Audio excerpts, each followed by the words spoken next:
right, man. So like, I looked at some of your work, and what I got is I got Cronenberg influence. Is he is a big thing in your life?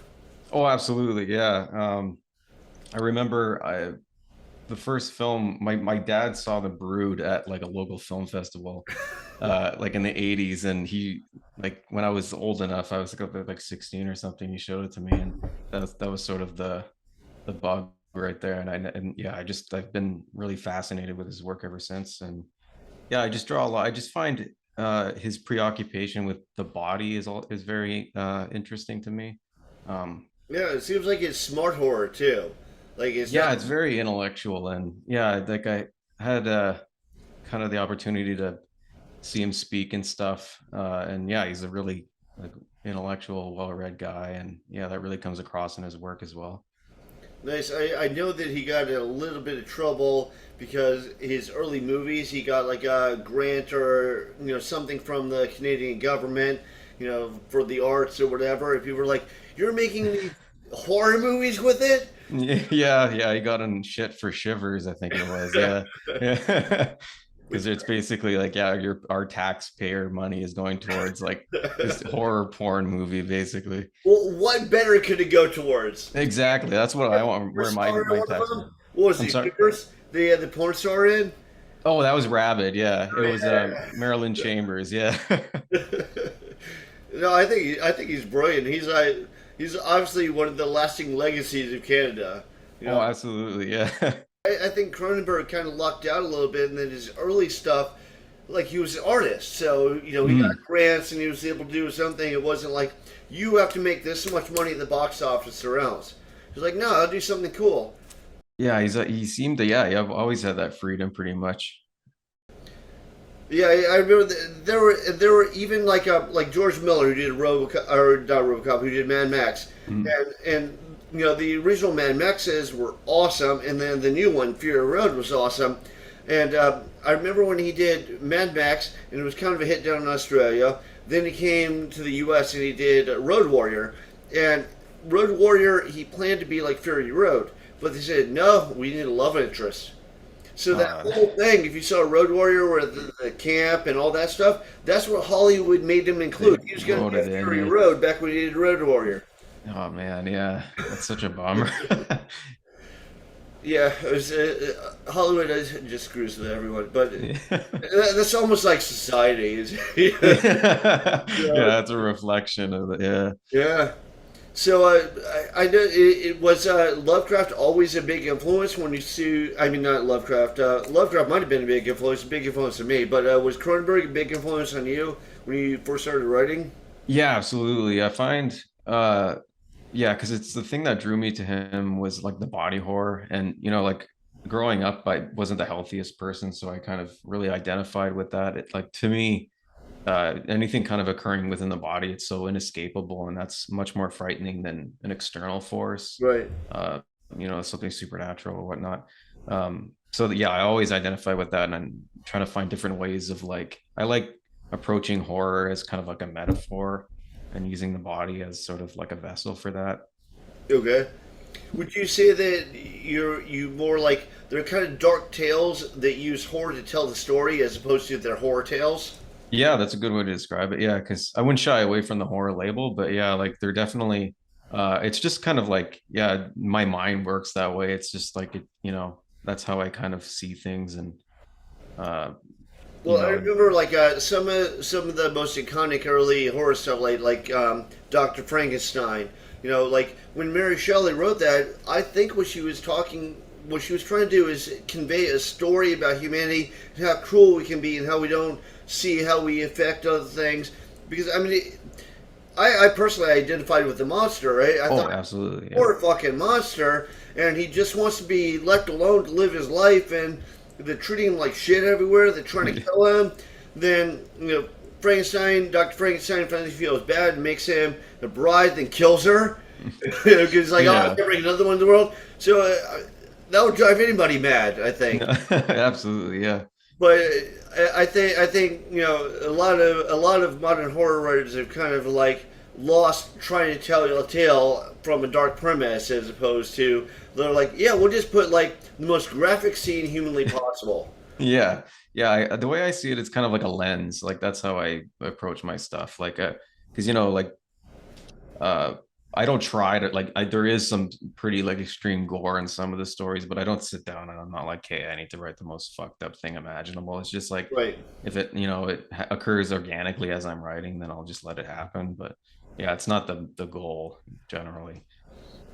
Well, I noticed one thing that bothers me is like, I don't care if you fuck with people. I don't care what happens to them. I don't care if you bury a gun in the stomach. I don't care what.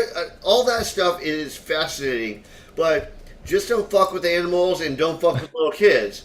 Yeah, yeah, Well, like absolutely. they're still trying so hard to shock you that like they'll gruesomely kill animals. I'm like, you're just a douchebag, and I fucking hate you now. Yeah, it's kind of cheap. Yeah. Or like a Serbian film that wasn't even a good movie. Like No, no. he fucks a kid. They're like, I didn't need to see that. Yeah, I know that. I remember watching that for the first time with my ex-girlfriend at the time, and I don't know what I was expecting, but we both kind of like we looked at each other there and we're like, yeah, just like it felt like it was trying too hard, Yeah, and whatever like political agenda it had was just buried under all this kind of bullshit. But it almost feels like a lot of like first because horror wasn't even a genre. If you did something horror related, it was more dark with like a lot of horror elements in it, but it's trying to tell a strong story. Mhm. Because they didn't even know what the horror market was. There wasn't even a horror market. And then it seems when it became more of a horror market, they were trying to figure out. This is my take on it. I don't know. I could be wrong, but it seems like a lot of people were trying to figure it out, but they're like, we'll make it a morality play. Like if they do drugs, they die. If they have Yeah. sex, they die. So it's like it's always bad people getting shit. Yeah, like the comeuppance or like the Tales from the Crypt thing is like that's Yeah. sort of like the model. Yeah. Yeah, those I find those are kind of boring to me. Like I don't know, there's not much substance in those stories. I mean, the thing that Tales from the Crypt had going for it was it Oh, had the art, yeah. really good artists, and they often had really good writers. Mm. So they tell quirky little tales. And yeah, you're right. A lot of them were like a little bit too like cliched. Will just like stamp a good a guy doing something wrong and he gets his karmic justice. But Yeah, I really liked like Bernie Wrightson stuff and Richard right, Corbin. Like those are my two probably favorites from that. yeah, So I they really did. like Bernie Rice. Fortunately, I met him before he died. Oh wow. And he said, I think the most depressing thing I've ever heard. So you've seen his Frankenstein pages, like the Yep. super detailed stuff did for Frankenstein. I still don't think that's been surpassed. I think that's like the height of that medium. But apparently, when he did that, and he took like 3 years of his life to do it. Like him and Mike Kaluta and Barry Windsor Smith and Jeff Jones had the studio in downtown Manhattan just called the Studio, and they all like produced some of their best stuff during that period. And they all kind of fed off each other. But what they do is, they sell art prints of their stuff all the time. They sell originals all the time. That's basically how they kept themselves fed while they were, Oh cool. trying to get their products out. But after he did that, everybody's like, "You are a master." Yeah. He told me, he's like, "I gave up." He's like, "I knew that's the best I was ever going to be." That's a pretty admirable though. You realize you reached the ceiling. Like not a lot of or artists can do that, I feel. Right. But it's like he didn't even like, and he was in his 30s. It wasn't like he was like an old man and Yeah. his whole career. It was like the height of his career. And I mean, granted, there are some like music artists that have done that. They'll be the height of their career, they'll release an album, and then they break up, and that's probably a good thing. Mhm. Way too many bands, tag along for way too long. But like Bernie Wrightson, he gave up. Period. He gave up art. Period. And then after like I don't know if it was a year or whatever, he decided, well, I have kids in college and I have bills I have to pay. So then he started doing art, but he didn't want to do art that was even close to the height of the Frankenstein pages. So he was doing like his dumbed down version, which is still better than most people's stuff. But Yeah. like I remember he did the Batman the Cult, and I remember when that came out. I don't know if you've seen it, but like he was just using like bigger, blockier markers. He wasn't doing like all the little fine line shading and everything. And at the time, I was like, "What the fuck happened to Bernie?" And that But was when he was doing the Dark Tower stuff. Stephen King, right? I think he did one of. I don't know. I know he did it, like he did Cycle of the Werewolf, Mm, but I think with him and Stephen King had like a good rapport, and I think he was really into like trying to do something that held up for Stephen King that Stephen King would be proud of. Like I don't know if you saw his illustrations for The Stand.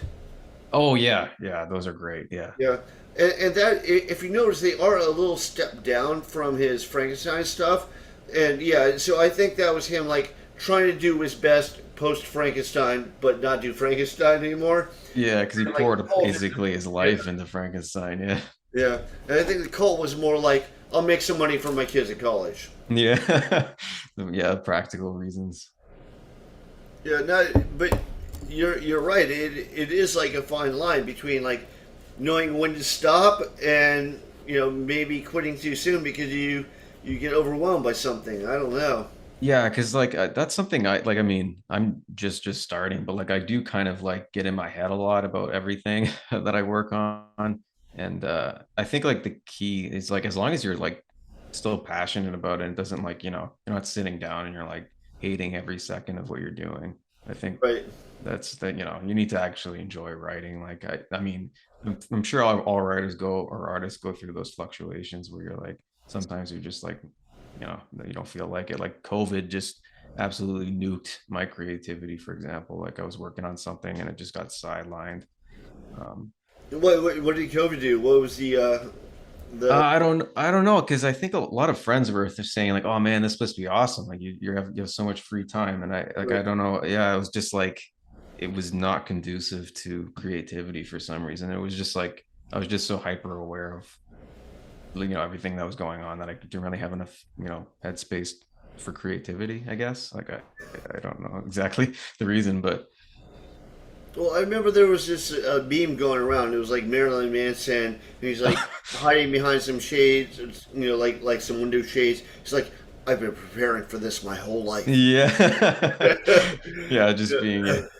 But yeah, you're right. Like, I think you need a certain amount of like something going on because that just feels like it's so overwhelming. Yeah. Yeah. And I think like the thing too I was working on was like there was some elements that were just like kind of reflected in what was going on. And I just didn't feel like I'm like, I don't want to fucking write this right now. And because you're kind of living some Oh, level it, of it. it feels kind of like less important when everybody's dying. No, yeah, exactly. Yeah, that's a huge part of it. It's just like like the fun just gets sucked right out of it because you're like, what's the fucking point? Right. But So going back to your writing for a minute, because this hopefully it focuses especially on your writing. oh yeah. But do you think that you were a little bit more straight Cronenberg at first, and now you're kind of venturing off into other territory? Do you think you've just altered your approach? How do you see the evolution? Yeah, I definitely. So the first collection, it was called Nightmares in Ecstasy, and that was all very kind of relationship focused with a heavy emphasis on body horror. And the recent one that came out just like a couple days ago is called Pornography for the End of the World, and that one was written uh, kind of on a shorter time span, and it's more kind of apocalyptic themed. So there is sort of like a shift happening, and like this, the new project I'm working on is a lot more grounded than a lot of my previous work. So there, I am kind of, I feel like I am sort of finding, like I'm taking my influences, but sort of like chiseling something like of my own out of them, if that makes sense. Yeah, yeah. You're finding your own style. You're settling into your own groove. Yeah. No, I definitely Absolutely. understand that. I feel like I've done that too. Like when I started writing, I had two giant influences: John Steinbeck and Lovecraft. Oh, cool. Yeah. And so I was like, but I'm also an artist, so I like to see everything. I like to feel everything. So like I feel like I almost went too deep with the whole descriptive thing, and then I'm trying to peel that back. And yeah, it's a matter of like finding your balance and everything. Yeah. Yeah. And I think, yeah, just through kind of working through your influences, you find, yeah, just more of like the things that matter to you and putting your own twist on them. Yeah. Cause obviously, like, yeah, there was Cronenberg, but like there was a lot of earlier influences like Kathy Koja's The Cipher. I don't know if you've read that one. That was a No, I haven't. huge. influence on me. And for this one, like the recent collection, it was two things that really jump out. There's a book called, I think, On the Beach by Neville Shute. He's an Australian writer. Okay, Um, I've heard about that. I've heard that's been recommended to me. I just haven't checked it oh out yet. yeah, it's honestly like I wasn't ready for it. It's like one of the bleakest things I've ever read. It's the It's premise also what of, I've heard. yeah, like But without that doesn't giving it bother too. me if it's well told, like The Road. Have you read The Road by Carmen? Oh yeah, Yeah. yeah. This one's a lot more subtle because without giving too much away, it's just like yeah, set in Australia, and there's some sort of like global conflict, and someone detonated, uh, And they're like just a waiting to die, right? yeah, the Yeah. fallout's working its way towards them, and it's just yeah, they're dealing with their mortality and stuff. And the other thing was a film called Threads. I don't know Okay. if you're familiar with that, That but I'm not. No. it, it's a British made-for-TV movie from like 1984, and it shows it's set during the Cold War or the latter stages of the Cold War, and Russia drops a bomb on this steel mining town in the UK, and you just see the fallout of it. And it's like just like horrifying, and it's mind-boggling that this was a TV movie. Like they just showed this like on Is like it based cable off and of a book or is it just a TV show?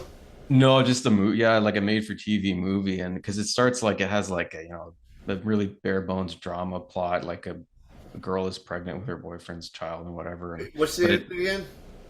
Threads. Okay. Yeah, it's a heavy It's watch. worth checking out. Oh, absolutely, yeah. Okay, yeah, no, I'll definitely have to see. I'm always looking for stuff to watch. I get like Netflix and Disney Plus and HBO Max, and it used to be that I had everything on VHS tapes. You know, Then I was getting rid of those. And I was getting everything on Blu-ray. Then you could get everything by streaming on like Netflix, and then everybody started saying, "Well, no, Netflix you can only have it for like a week or like a month or whatever." So yeah. I get screwed right and left on that stuff. Yeah, distribution's kind of weird. Sometimes they'll have the rights for like the DVD or something, but they won't have the streaming rights, so you Right, can't watch it anywhere. And yeah, like I collect like horror films, and most of them are just stuff that are just hard to find.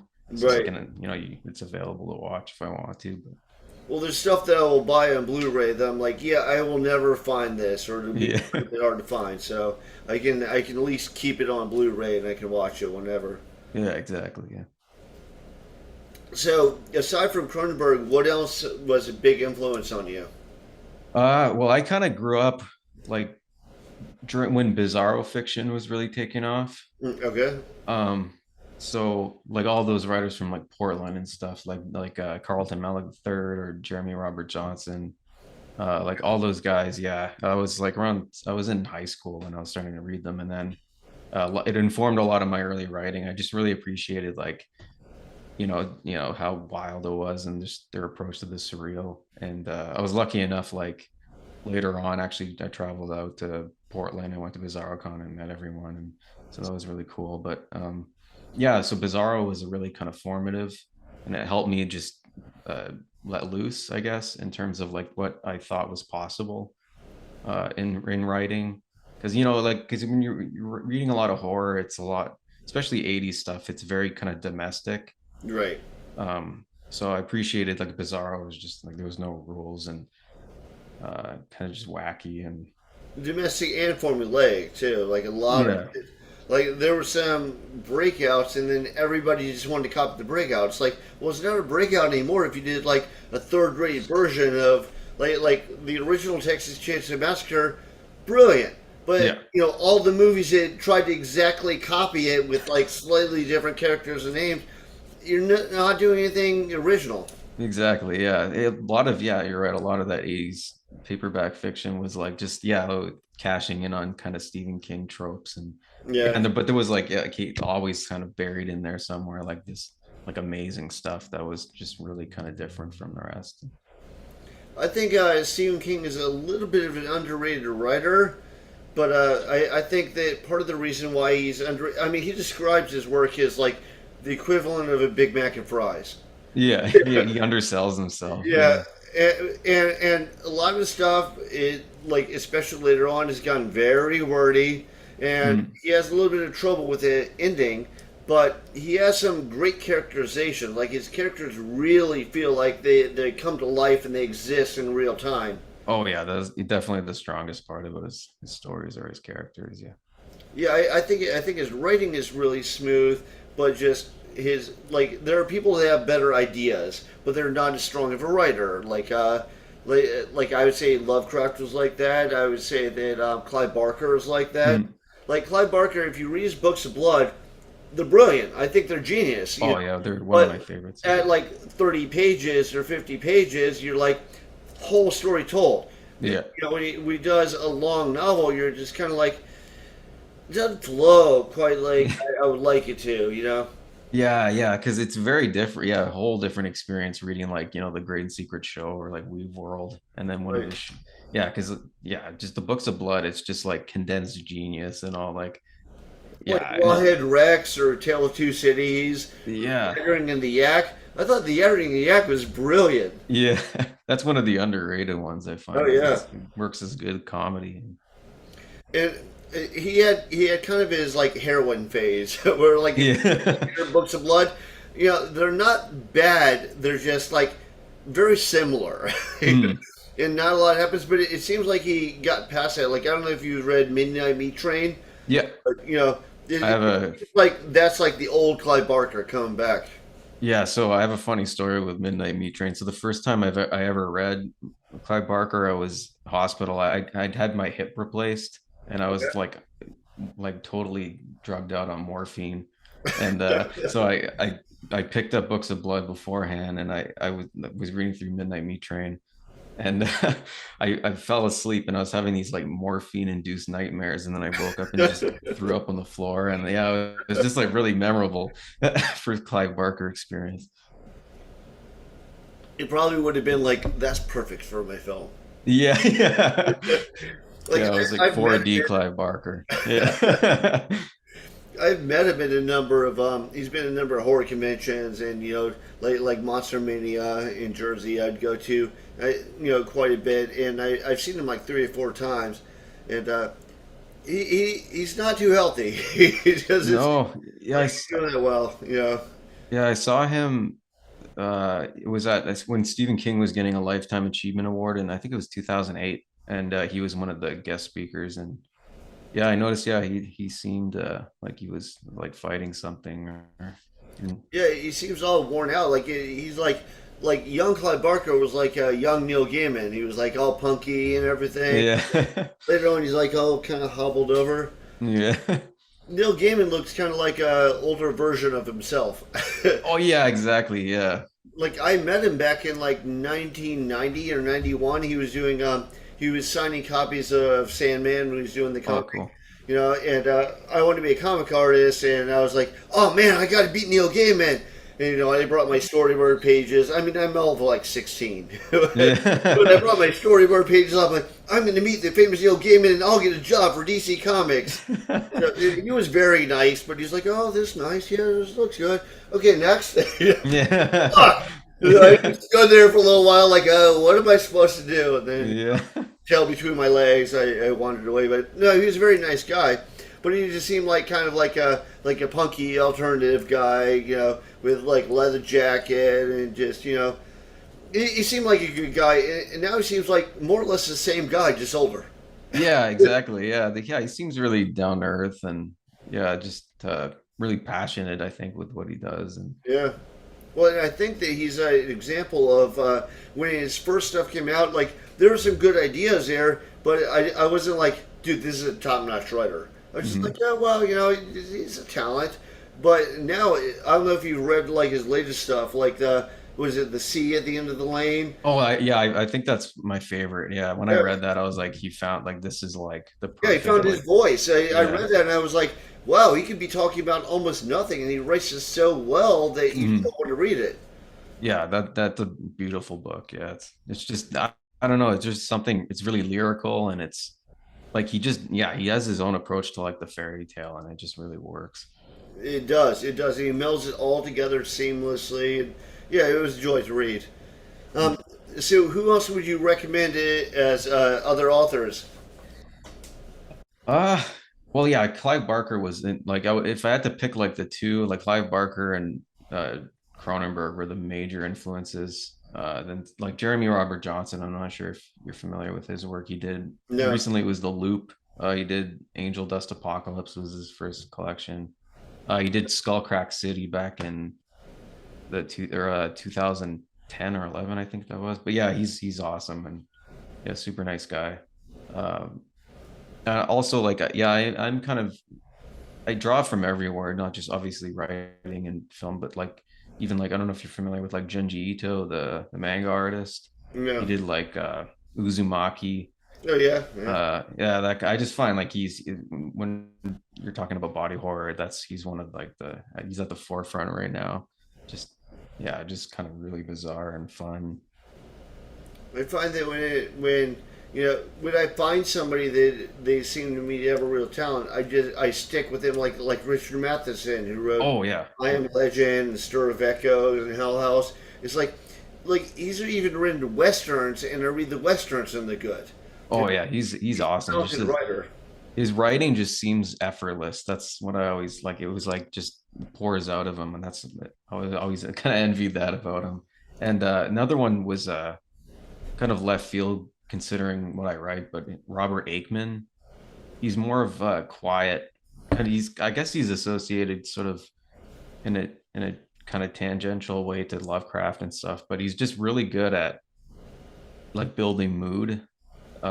And really nothing could like of import can happen during a story, but you still get this like really kind of like creepy feeling sometimes. Like actually, there was on one of his stories was the only few that like by the end of it, I was like, oh shit, like actually kind of freaked me out a bit. But What era is that? Is that the Lovecraft era?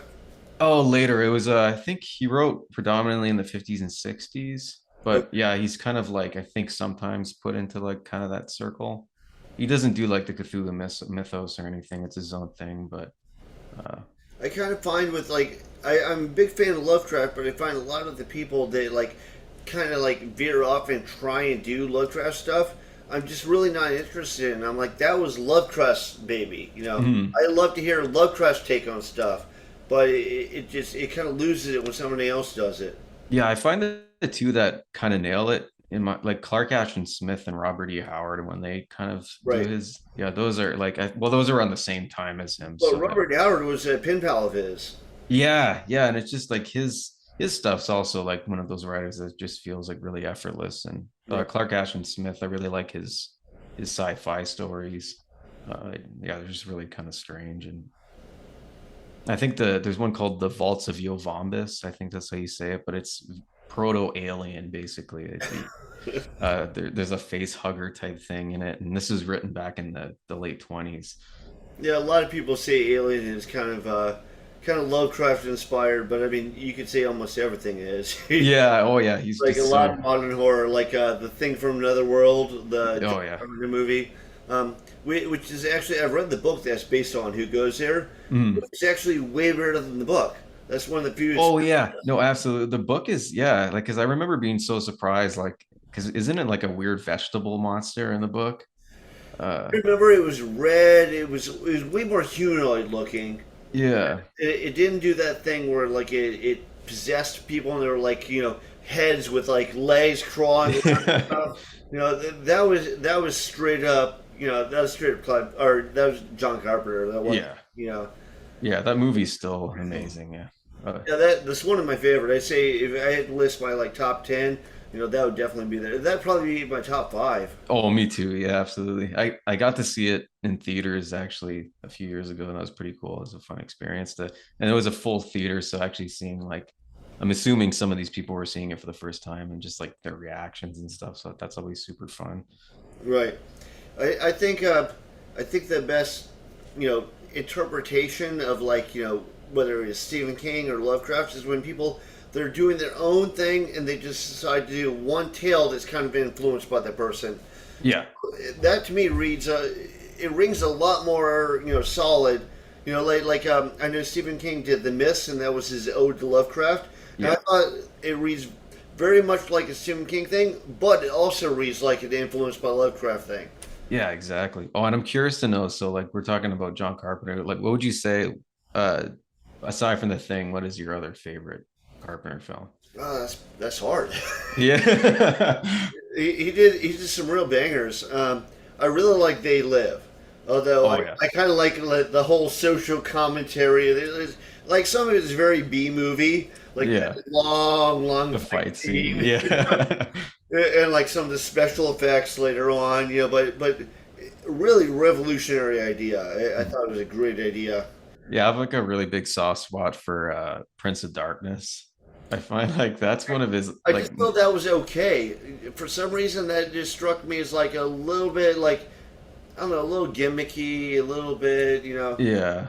I just yeah, I don't because I think it's his most Lovecraftian, if not counting The Thing with the whole I don't know. because I thought In the Mouth of Madness was oh yeah, no, that's a good point. Yeah, those yeah. yeah, and that would be one of my favorite. I think that's underrated. I think Sam Neill is underrated Oh, too. he's excellent in that. Yeah. Yeah, he was great in Event Horizon. Did you see that? Mm. And he was great in Daybreakers. Did you see that? Yeah, the vampire one, right? Yeah, where it's like a world of vampires and there's Mm. like only a few humans left. Yeah, And he's really good in Possession too. I don't know if you've seen that one no, from I haven't. it's yeah, it's one of his earlier roles and yeah, it's highly recommended that one.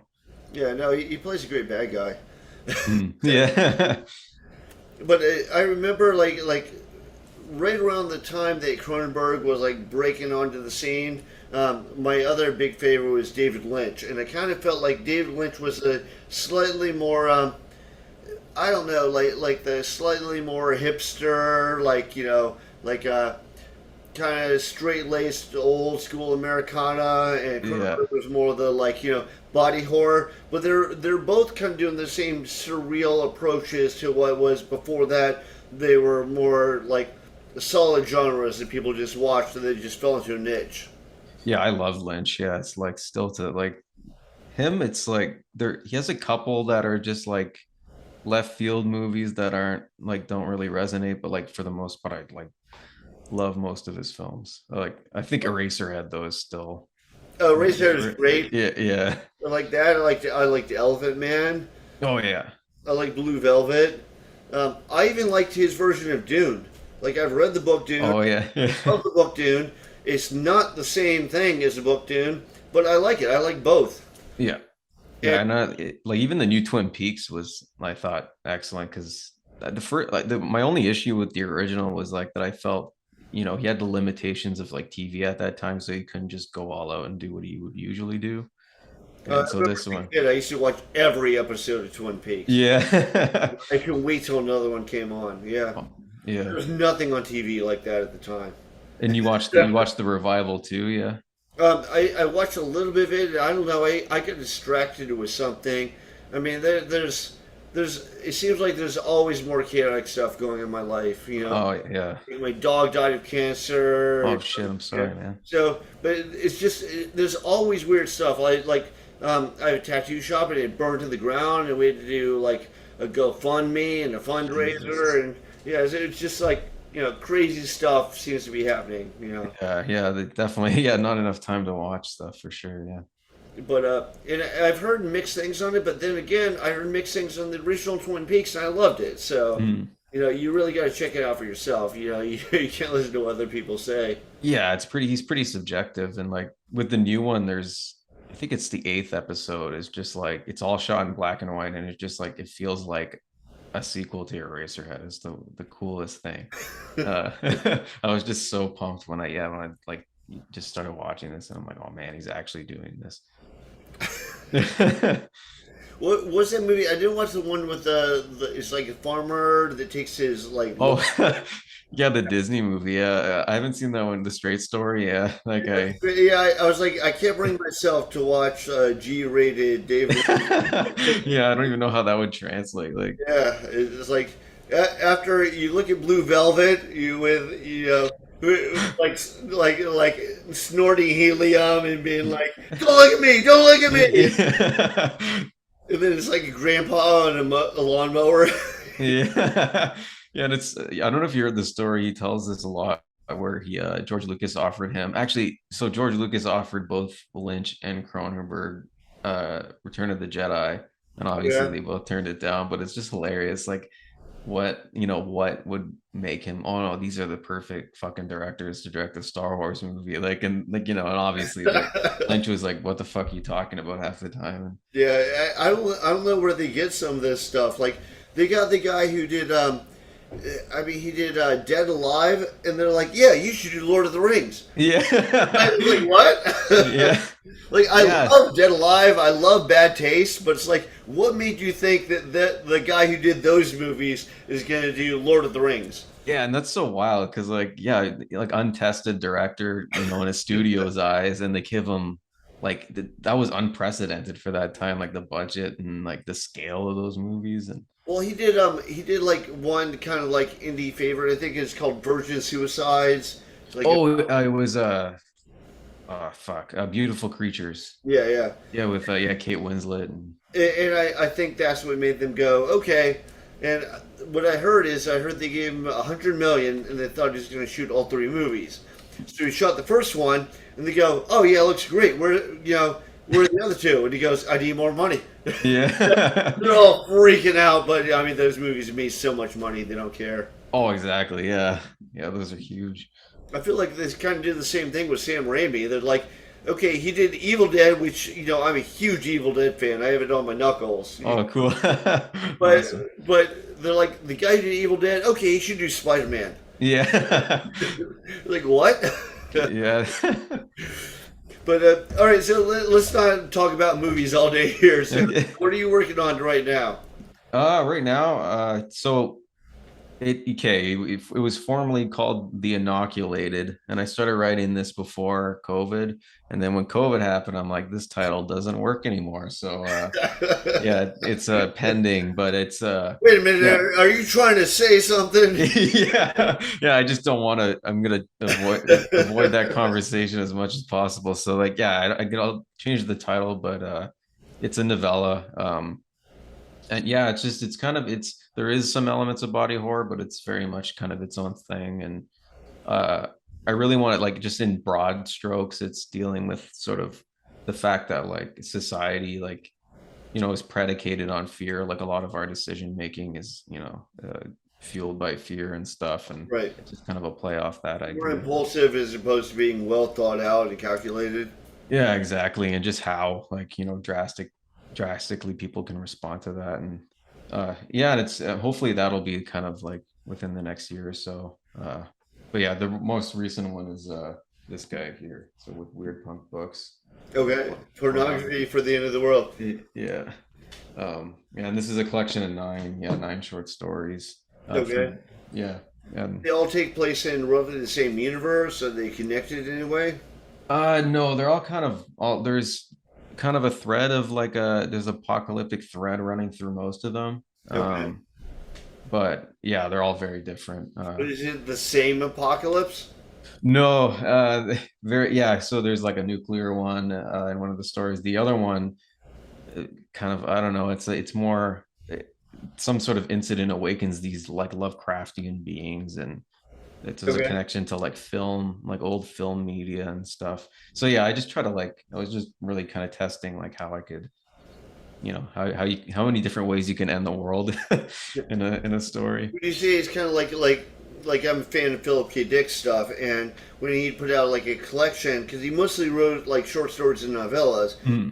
they'd all be like kind of like vaguely around the same theme, even though they're not in the same continuity and universe. Yeah, absolutely. That the same. I would even say like my first collection too is very much like that. It's like it's almost like borderline obsessive, like where it does kind of like recycle, not recycle, but it'll kind of tread through the same ideas, but like Yeah. approach it differently each time. And on some level, it's the same with this year too. Do you prefer writing shorter tales, or would you rather weave them into a longer tale?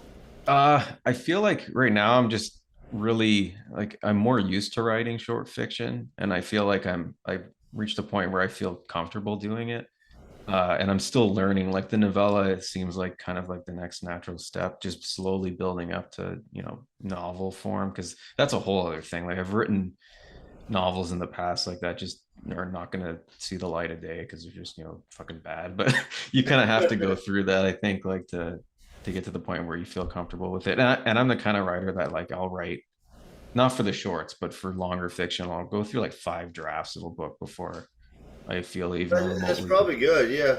I mean, everyone's their own worst critic, but that's not necessarily a bad thing. Yeah, I always felt I was self-conscious about it because you see writers pumping stuff out and they Right. kind of found this rhythm where like they recognize their shortcomings and they can easily kind of circumvent that.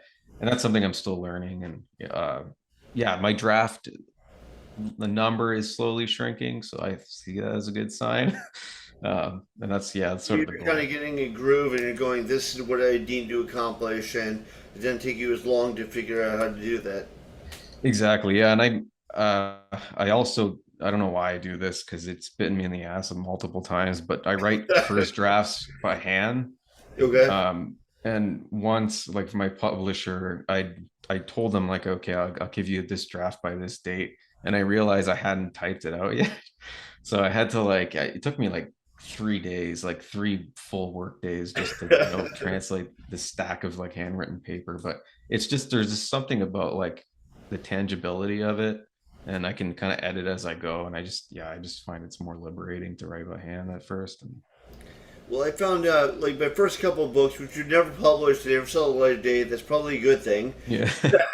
But they were all handwritten, and I found it, like, it's really hard to edit handwritten stuff. And you're, like, writing in the margins and crossing stuff out, Yeah. getting it laid out, and, you know. So and I remember, like, my first book was, like, I mean, it was in fifth grade, so, No. but my first book was, like, giant robots in space fighting.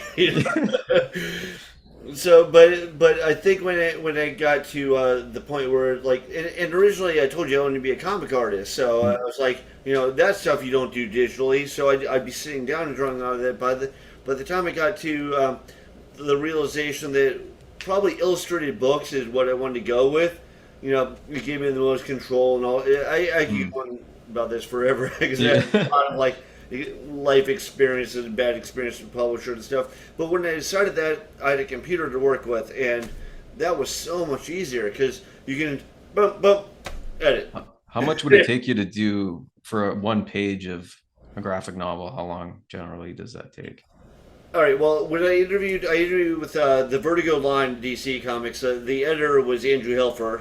He was a huge fucking asshole. Actually, he got fired 2 weeks after I interviewed with him. Oh wow. Yeah, but that was also when DC Comics was, they were not doing well in sales. Like the movie saved them, Mhm. Marvel and DC, because they were not doing well at all. But I remember I had this really slick middle portfolio with all these like complex drawings and paintings in it, and I was like pitching it around to publishers and stuff.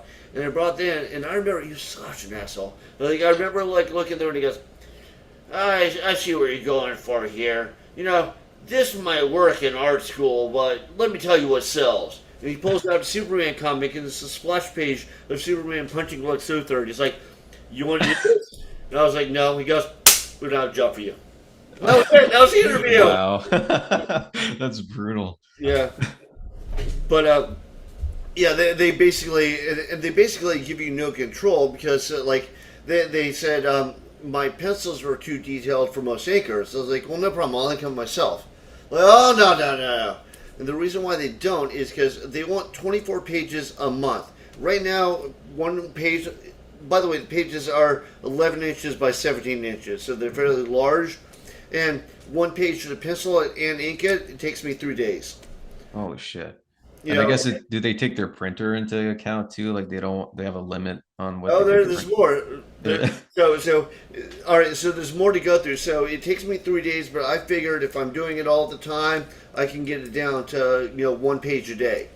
I'm like, and if you have to produce 24 pages a month, you'll be able to do it. You'll be able to crank it out. This is what I really want to do. This is what I'll do. And but no, what happens is you need to do kind of a rough draft of it, then send it to the writer. Then the writer might make a whole bunch of changes on it. Then you get it back. Then you fix it the way the writer wants it. Then it goes to the editor. Maybe the editor likes it. Maybe the editor wants you to make changes. Then you make those changes. Then it goes to the inker. And when you start out, you get the worst inker, so you might totally fuck up your beautiful work. Oh man.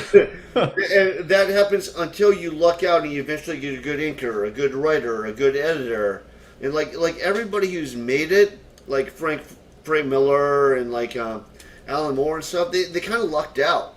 It's like they're at the right time, at the right place when the writer quit or the inker quit or whatever, and so they got to express themselves better. But like Frank Miller was like he was living in Harlem when Harlem was really bad, making no fucking money, could barely feed himself. He just loved comics so much. He kept doing it.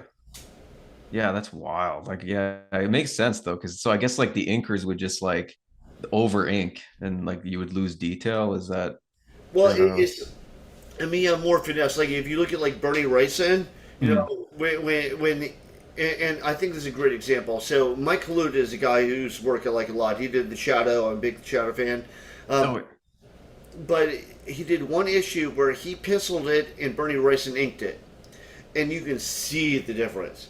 So he has this great dynamism and like flow to everything, but Bernie Wrightson can make it just refined and sharp enough that you're like, wow, it pops off the page. Yeah, and he's really good with like his light and shadow and stuff. So yeah, exactly. With all his shading and everything, and like probably my single favorite combo, they did the early Swamp Things with Alan Moore. Oh wow, yeah, I just read through those for the first time actually. Yeah. They're great. They're horror stories basically. Yeah. But the penciler was Steve Bissette, who I'm interviewing in a few days. I'm super excited about that.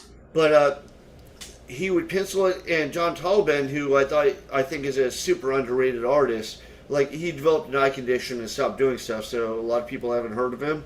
But the two of them together would make these beautiful pages, and fortunately they just complemented each other. Like the great flow and the dynamism and the groundbreaking stuff, that was mainly Steve Bissette.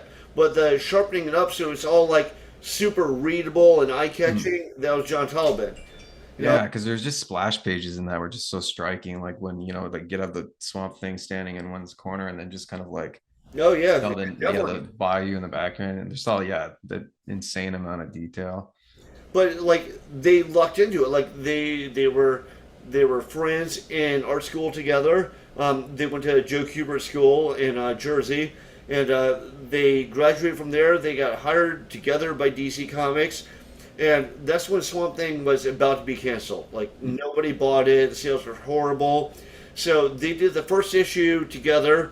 And then they signed Alan Moore. And Alan Moore saved it. Alan Moore did a bestseller. But all of a sudden, they had a great story writer. And the two of them were on it because, they were unknown prospects. That they were put on the lowest selling book out there. So they kind of lucked into it, is my point. Yeah. And that is like, because just, I was so late into reading that. And I just, thinking back in the context of when that was coming out, it's just, it's pretty wild. Because just like, very intellectual and literate. Right. And it's just beautiful writing, and the illustrations are amazing. Well, and I think, like, I know Alan Moore pissed a bunch of people off because he wrote Watchmen, which I think is brilliant. But he wrote Watchmen, and it won a bunch of book awards. Yeah. A bunch of book authors were really mad that a comic book won a book award. I think they changed some of the rules after that. They're probably still mad about it. Yeah, I think they maybe have their own category now. Because was that before the Eisners were a thing, or do those go? I'm not really familiar. Like the Eisner Awards and stuff. No, Will Eisner was around before that. So I think what he won, he won the World Fantasy Award, or he won something like that. And there were all these people that were like, a graphic novel one. Yeah, but and now Alan Moore writes books. Yeah. So he's like Neil Gaiman's. He was doing Sandman. Now he writes books. I don't know if it's a well-told story. It's a well-told story. I think you're just being a snob. Yeah, exactly. Yeah. It's true. It's just a different medium to tell that story. Yeah. Well, like Geiger, who did the designs for the movie Alien, Hmm. he was a well-respected artist in Europe for decades. People thought he was a little bit weird because a lot of communities in Europe tend to be a little more straight-laced. So, Yeah. oh, he's drawing all these monsters and he's obsessed with like dicks and vaginas. But he was respected as an artist. Ridley Scott was like, "Yeah, can I use one of your illustrations of like an alien creature as my alien?" Mhm. And he's Yeah, like, it's from "Oh, sure." his And, Necronomicon, right? That was the book it was in.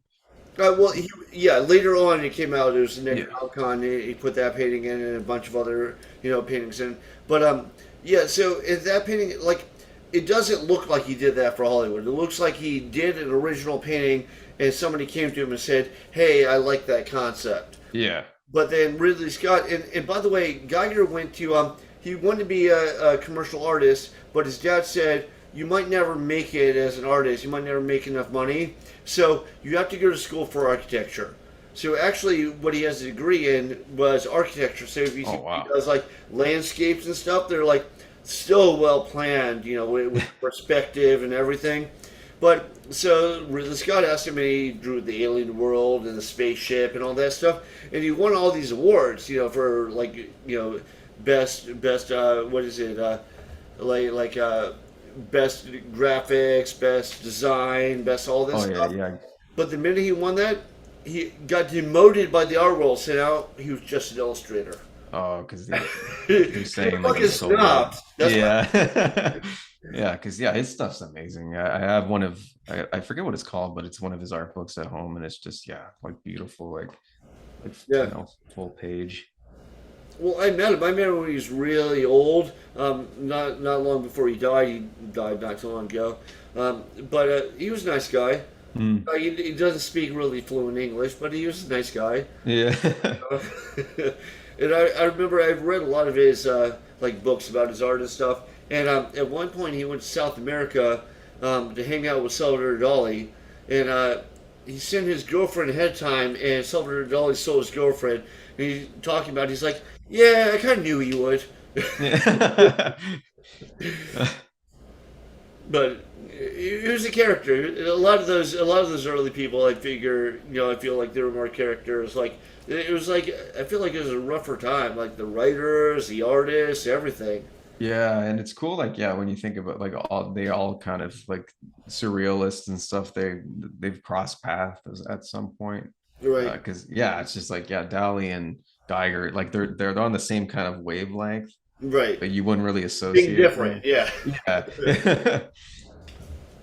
Well, and it feels like everybody's done so much of everything now that everybody's like, yeah, I liked it first when this guy did it or that guy did it. Like you can't look at somebody as like being original or doing their own thing. You can only name them by naming their influences. I know a lot Yeah. of people are really bothered if you bring them influence at all, and I think everybody's influenced by something. Oh, absolutely. Yeah.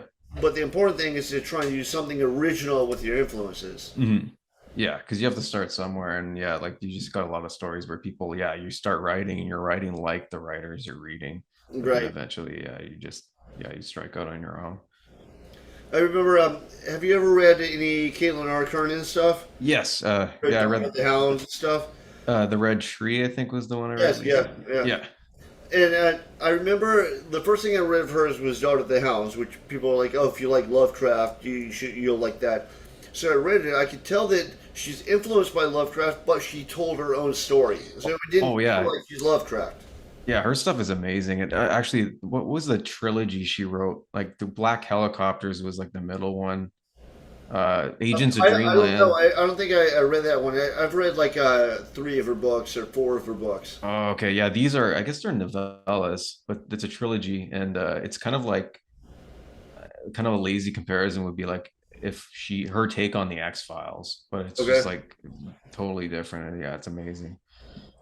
I feel like the X Files was like that was the era of Twin Peaks, and like Twin Yeah. Peaks like went to the other side with it, and I felt like X Files kind of played it safe. Like that's what Mhm. people expected. Like especially you watch those early X Files, you're like, it was probably revolutionary at the time, but I don't really feel it now. Oh, those the ones that just made me laugh because I watched them recently, but like a lot of the tech themed ones didn't age too well. And like it's just it's really funny to watch them, like like the Ghost in the Machine and like the how they tackled that idea. Yeah, but there's a few standout ones in there that are just like still really hold up, like Home. Okay. Uh, that I've was seen like, all of them, so I probably couldn't name specific ones. But like at one point, I went on like like a binge watching all of them, and I watched every single episode until they got really bad. And yeah, oh yeah, that was when they got really bad. yeah, when Mulder left, and then it Yeah, just kind of went downhill. Yeah. I heard that what was it? Something Anderson and Fox Mulder, but I heard that they couldn't stand each other in real life. Oh, okay, yeah, yeah, because it was probably money or like I think I heard something about like the shoot had to like it moved from Vancouver to I don't know if it was California or something. I don't know if that Okay. played a role, but yeah. But one show for me that like just doesn't age is the Twilight Zone. I'm still like Oh, it's absolutely awesome. enamored Yeah. by that. Yeah. I even like some of the later ones, like the color ones. Mhm. They got some really good authors. Like they would get Richard Yeah, Matheson, Richard Matheson. you know, Yeah. and so they get really or Philip K. Dick, and they get these really good authors, and they try to interpret them. I feel like they did a little bit better job in black and white. Mhm. Like, it feels a little less real when they do it in color, but the stories are some of them are still really strong. Oh yeah, yeah. Same with like the old Outer Limits, like Yeah, that was one of Harlan my favorites. Ellison writing for that and stuff. Yeah, it Yeah. was, I remember there was one Outer Limits episode. To this day, I remember it was so strong. It was like this guy, he's a test pilot, and he's on like some supersonic plane, and by crossing the barrier, it like almost puts him in like a different dimension. So it's like time is slowed way, way down. So when he does something, it'll be like, I don't know, like 5 minutes to him, to anybody oh, else, it takes years. him like 3 hours or something. Oh, Like he'll like be in a place and everybody's like this, and then he'll leave and he'll come back 5 hours later and it'll be like this, you know. uh, And then he's trying to get back to his like original timeline or dimension or whatever, and there are these like strange entities there that are trying to take over his body, and it's oh, cool. I don't Yeah. know. It was super creepy, but I remember it had a huge influence on me as a kid. Yeah, like those, yeah, like I still revisit, yeah, Twilight Zone and Outer Limits. Yeah, there's just like such strong, like, they weren't afraid, especially like Rod Serling and stuff, to get into some really kind of powerful ideas. Like there's one called, I think, The Obsolete Man, where I Okay. think he's with Fritz Weaver's in it. And I think it's a librarian and in this totalitarian state, and he's brought to like in front of this tribunal, and they're trying Right. to say that he's like no longer relevant to society. Yeah, and it's just like yeah, it was just like really kind of, for that time and stuff, it's yeah, pretty wild that they're able to deal with that kind of subject matter, and it still holds up. No, it does, and I like it better. Like I tried Black Mirror for a little bit. I don't know if you saw any episodes of Black Mirror, Yeah. and it was interesting, but it didn't seem to have the same impact that Twilight Zone did. Yeah, yeah, I think like it's really hard to measure up to Twilight Zone. It Yeah, was just yeah, because just crisp writing and like just probably the right time and stuff. And well told stories, yeah. and they were relevant, and Mhm. plus it also feels like everything's been done now, so you really have to like break out, do something different. Yeah. All right, man. So where are you located right now? Physically, Yeah, yeah, in Ontario, Canada. or mentally. I don't know if Yeah. Mentally, I have no idea. you. Yeah. All right, have you been to the U.S. Or are you are you Canadian national? No, I've been to BizarroCon and stuff, and I've been to KillerCon in Okay. Austin. Are you Yeah, going so like to KillerCon? most of oh, sorry, go ahead. Are you going this year to KillerCon? No, I can't make it this year, but I'm hoping next year I'll go. But I yeah. see you there this year because I'm going this year. But Oh shit. Yeah, because yeah, I've been the last. Or I think I didn't go last year, but I was there the 2 years before that, and yeah, I okay, just love it. It's so much fun, and same with BizarroCon. I was there for a few years, but yeah, I do most of like my writing stuff in in the States. I haven't really done anything, in Canada yet. I'm Okay. hoping to Toronto, You like just moved there? no, no, I've been living here my whole life, yeah, and but yeah, I live about 4 hours north of Toronto, and Okay. apparently I think they just opened up horror themed bookstore, so I'm hoping to maybe set something up. That'd be cool to go down there, and because I don't do enough, around, my home province, so I'd like to make more of an effort. Yeah. Right. Well, I like at one point it was like horror and all that stuff was like really specialized. Mm. I think it's getting out a little bit more, but it's probably not something you can bring out and show all the neighbors and be like, "Oh, awesome! What are you working on now?" Well, let me tell you about my book. Yeah, oh yeah, like at work too. Like word was getting around. Like I work in an office setting, and like they're like, "Oh yeah, you have a book coming out." And one of my coworkers came up to me and like, "Can I see the cover?" And I just felt like, "Oh shit!" Like, cause like I mean, this is the cover of the book, and it's not exactly safe for work. And I showed it to her, and I was like instantly like, "Oh You're yeah, gonna shit, have to man." see our psychological administrator. Yeah, is this gonna be an HR thing? Like I don't. Yeah. I don't know. With the whole way things are going these days, you look at somebody the wrong way, but you might get fired. Oh yeah, like yeah, I try to keep. I even talk to my boss. I'm like, hey, like, would I ever get fired for? And she's like, just keep your work and your writing separate, and we're good. So, And try not to like corner people in like the storeroom or. yeah, be like, buy my book. Yeah. But all right, man. So let's wrap this up. I don't want to keep you here all day. What are you working on right now? Like the book, it's about to come out. Is that right? It's So or this one, yeah, pre-order. Pornography just came out on the 31st. So this Okay. one is from Weirdpunk Books. Yeah, and you can get it pretty much anywhere, like ebook or paperback.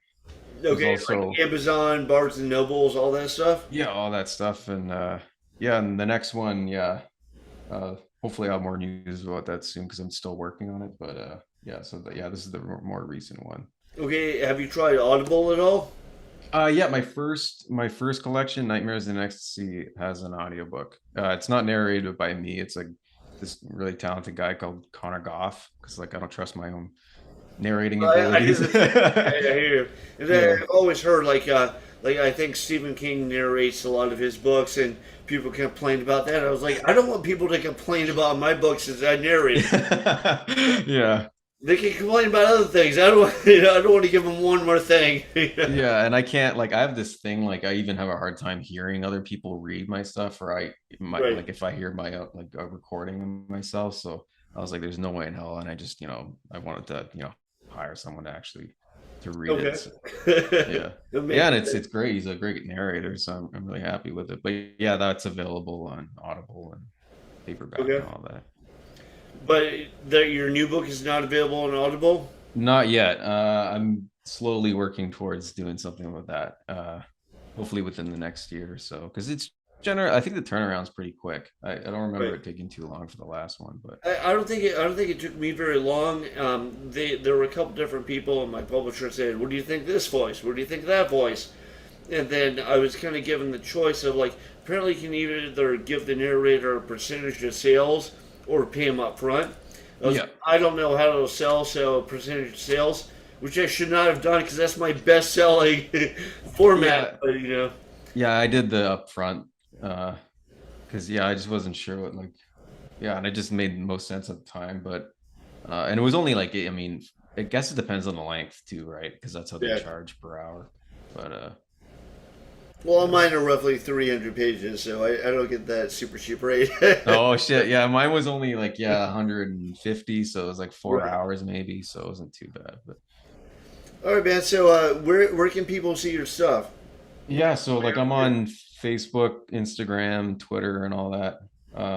Yeah, and so if this book is available through So Weird Punk. tell everybody what your Twitter handle is. Your Oh, it's just, yeah, just Brendan Vidito. I think all my handles are just my first and last name. okay. Uh, yeah, I'm pretty easy to find. I'm the only Brendan Vidito that I'm aware of. So And then they'll find somebody else. He's a total fucking creep, and they're like, "Who's this guy?" oh no, yeah. All right, man. Well, thank you very much for doing this. I think it was a good time. I think it was a good discussion. Absolutely. Yeah. Thank you so much for having me.